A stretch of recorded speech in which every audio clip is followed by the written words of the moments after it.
Have you ever felt forgotten, betrayed, or that life was unfair? Imagine being sold by your own family, falsely accused and thrown into prison, yet still rising to the highest position in the land. This is the story of Joseph, a man who went from a pit to the palace because of God's plan. Stay with me to the end because Joseph's journey holds a powerful message for your life today.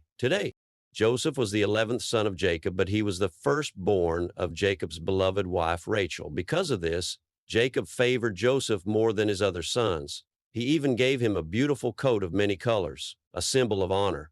But favoritism breeds jealousy. Joseph's brothers despised him. To make matters worse, Joseph had two prophetic dreams. In one dream, his brothers' sheaves of grain bowed before his sheaf.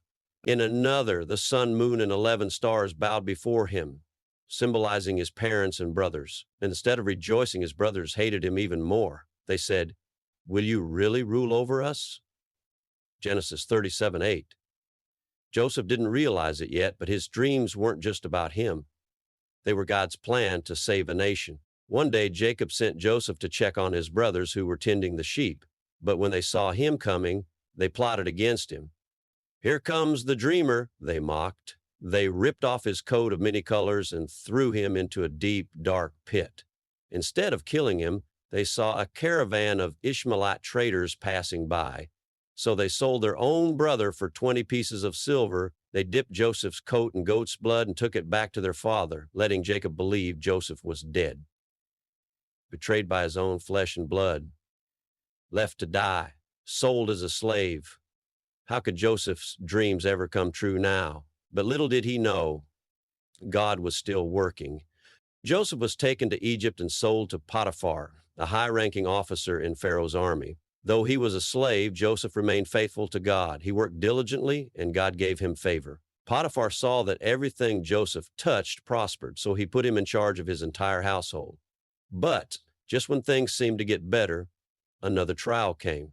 Potiphar's wife tried to seduce Joseph, but Joseph, a man of integrity, refused. "How could I do this great wickedness and sin against God?" Genesis 39:9, she falsely accused him, and Joseph was thrown into prison. An innocent man once again suffering injustice. Many would have given up thinking, "Where's God?" But even in prison, Joseph remained faithful, and God was with him. In prison, Joseph met two of Pharaoh's officials, the cupbearer and the baker. Both had troubling dreams, and Joseph, through God's wisdom, interpreted them. The baker would die, but the cupbearer would be restored to his position. Joseph asked the cupbearer to remember him. But 2 years passed, and Joseph remained forgotten, until one day God's plan was set